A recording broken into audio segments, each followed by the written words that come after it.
welcome to another episode of Auds and Ends, sponsored by the Montgomery County Auditor's Office. My name is Carl Keith.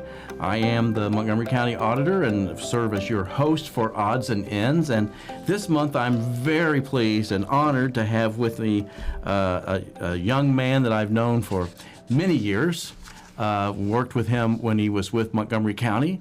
He's not with Montgomery County anymore, but Tom Kelley is here with us. Tom, welcome. Thank you, Carl. Tom, when his last position with the county was Assistant County Administrator for Human Services. But he's just recently taken on a new career path, and he's now the CEO and President. Is that the title? CEO and President? Yes. Of United Way of Greater Dayton Area. So we're going to talk about the United Way and the responsibilities there and what kind of services are provided in the community and what's your role. But before we do that, let's talk more about you.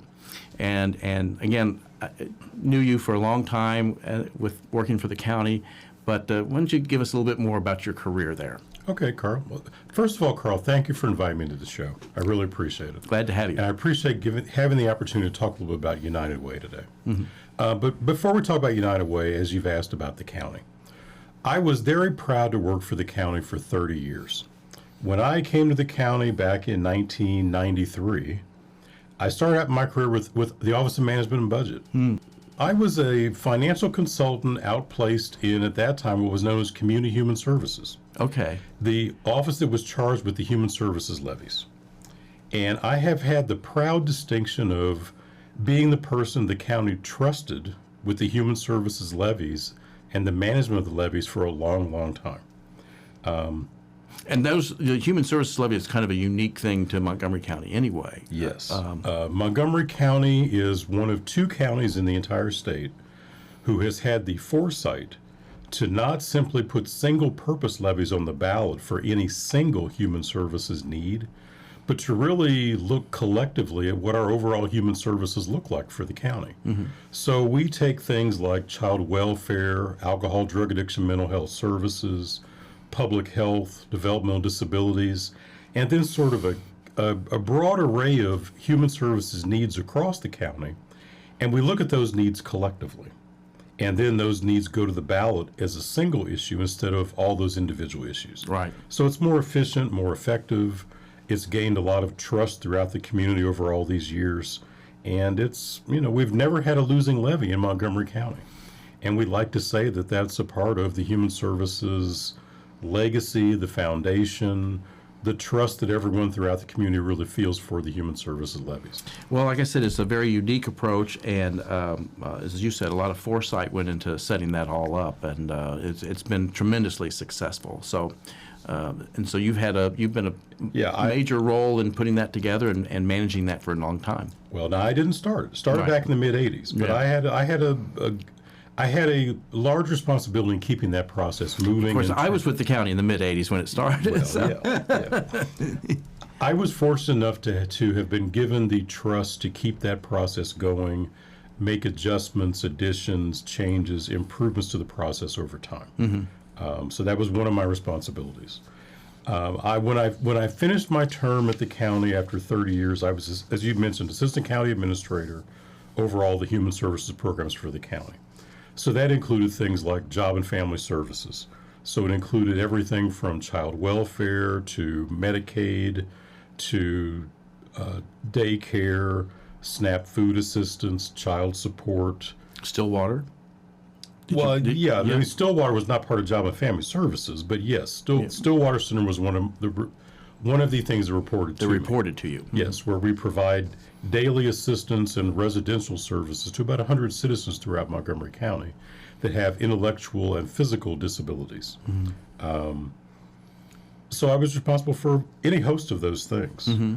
I was also the person who had the largest number of employees reporting to them in the county structure. Mm-hmm. So, I was very proud of my public service with the county. It was very valuable in my career path. And rewarding work. Yes, very rewarding work. Mm-hmm. It was rewarding to see the difference we made for citizens each and every day, and how we help people have their needs met as best we could each and every day. So the transition over to United Way was not a big jump, was it? You know, the 30 years that I was with Montgomery County, I always had a working relationship in some way or other with United Way. Mm-hmm. I was either a volunteer, I was a donor, I actually worked with United Way on some of the programs they developed. I had been a board member with United Way.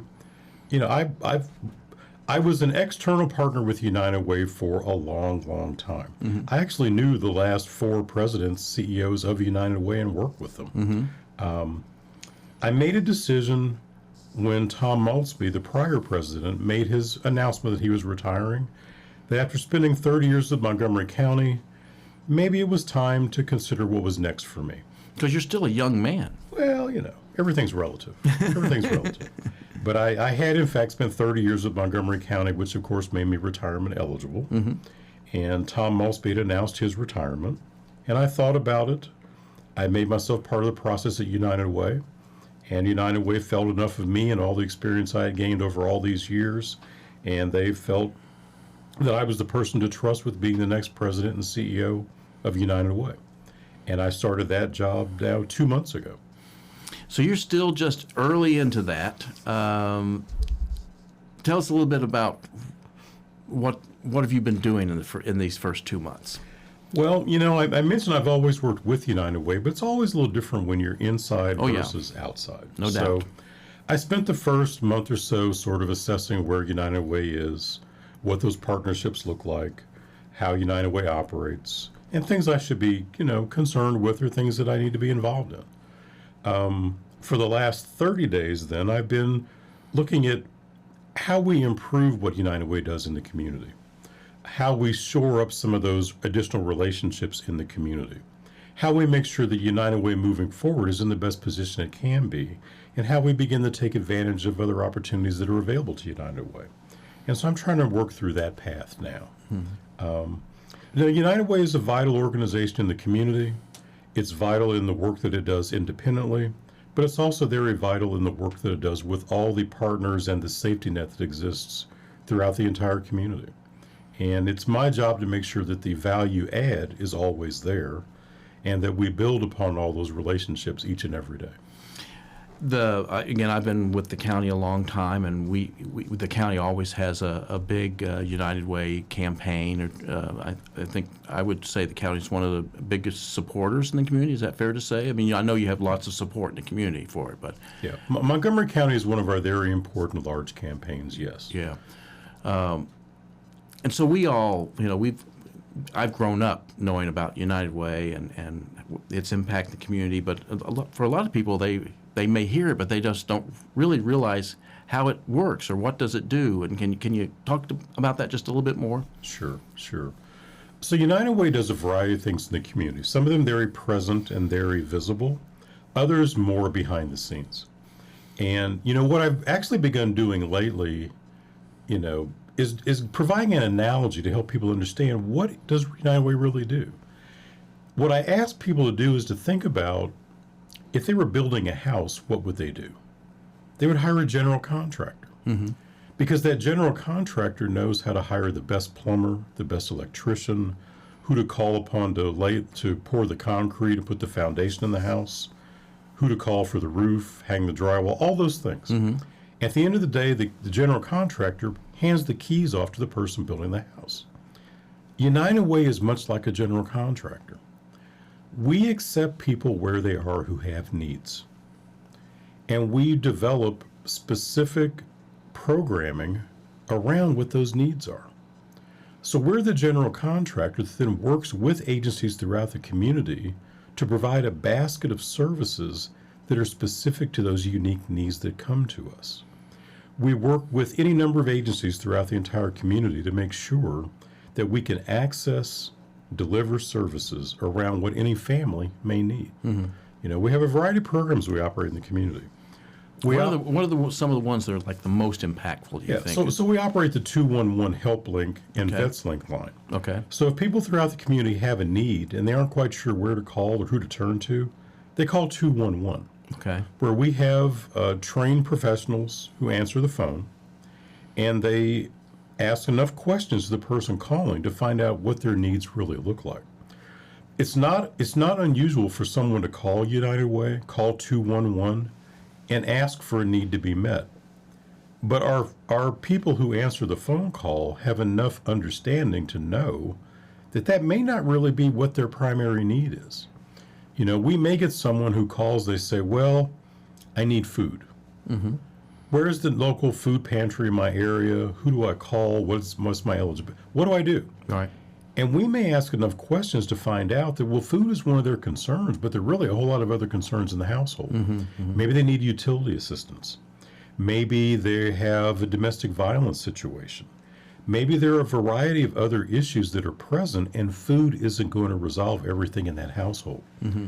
So part of our work is also to triage a little bit, ask the right number of questions, find out what's really going on in the household, and then identify, how do we help this family? How do we help them move forward? How do we put a path in front of them to give them the tools to be more successful? So 211 is one example of that. Sure. We also have, within 211, it's both HelpLink and VetsLink. So we do also provide outreach and call assistance for military families. You know, we often think about military families as being connected to the VA mm-hmm. or the Veterans Service Commission, but there are a lot of families that fall through the cracks. Maybe they don't quite connect to the VA, or they don't quite get connected to the Veterans Services Administration, or they just need a very simple answer in the community of a simple service that may help them. We're there to help those needs as well. We also have a program named Strong Families in the community. Okay. We receive referrals into the Strong Families program, and it has three basic components. The first and most essential component is to make sure that families can stay housed in their current living arrangement, as long as it's safe. What we do is we try to make sure they have rental assistance if they need it, utility assistance, or maybe foreclosure prevention services if that's what they need. Because what we find is, if we can keep people housed, if we can keep them stable, they can really do everything else that they need to. They can get up and go to work each day. They can make sure that their other family needs are addressed. Because the worst thing in the world is for families to become homeless. Because once they become homeless, or they become transient and moving around a lot, everything else seems to get worse. Everything else seems to fall apart. If we can keep them safely and stably housed, everyone is better off. Second component is what's happening with their children. Again, if we keep them stably housed, their children will stay in the same school district. They'll keep the same core set of friends. They'll stay in the same lesson plan. They'll stay more prepared to be successful in school, and then everyone's better off because of that. Third component is the parents, the adults in the household. What we know right now is about 40% of the households in our community are having difficulty making their essential ends meet. Inflation, housing costs, fuel costs, any number of things. We find that many of those individuals are working 2 jobs, mm-hmm. 3 part-time jobs, any number of things just to try to get by. If we can work with those individuals, those adults, get them in a job training program, get them in a program that provides certificate training so they can get a better trade. If we can put them in a program which gives them more laterable income opportunities so they can qualify for promotions, more income viable opportunities, they are much more prepared to be financially stable. So if we can work on all 3 of those things, stable housing, kids staying in schools and being successful, better income for families, what we get are stronger families, which leads to stronger neighborhoods, which leads to stronger communities, which then builds more economic viability for our region. And everyone wins. And that's the United Way. That's the United Way. That's the United. So, when you were at the county and overseeing the Human Services levy and the Human Services programs, like you mentioned, you had a levy that the taxpayers and voters in the community were very generous to support those levies over the year in order to support those needs. Yes. Now, there's no levy for the United Way and the work you're doing there. It's not levy supported. It's not taxpayer supported, right? I mean, so how do you fund these things? We raise money for United Way in a couple of different ways. donor designated funds, workplace giving campaigns, and we also, like many other nonprofits in the community, go after grants that are available. Okay. So from those 3 or 4 primary funding sources, we put everything together for United Way. We are in a very generous community. We value no question about that. No we question. value all the campaigns that exist throughout our community, whether they're workplace giving campaigns, whether they're individual donors, whether they are philanthropic organizations that make funding available. All of them are put to use at United Way. And what I strive to do each and every day is to continue to build those relationships, to make sure that everyone understands what the value add is at United Way, how we leverage those resources, how we get more meaningful use from those resources, and how they come together to build a stronger community. That's what we do each and every day at United Way. So, if anyone listening is interested in helping or wanting to be more involved, or being supportive of your mission, what kinds of things can they do, or who should they contact, or what should they do if they want to be more involved? A couple different things they can do. If they'd like to be a donor to United Way, because that's always one way, right? yeah, if they'd like to become a donor, if they'd like to increase their donation, right, or become a donor, or even if they have a business would like to run a workplace giving campaign and allow their staff to participate, they can reach out to us. They can go to our website, which is Dayton-UnitedWay.org. They can call us at 937-225-3001. They can connect with us in any number of ways, and we can certainly take donations. They can also contact us by those same methods and talk to us about becoming a volunteer. There are events that happen in the community all the time with how we promote activities that are of United Way or of our other partners in the community that are vested in doing this work. There are many volunteer opportunities if people would like to see what really happens at the community level and how people are helped, how lives are changed, how impact really happens at the neighborhood level. We can show people how that really works and what change really happens. So there are volunteer opportunities available then? Always. Very good. Very good.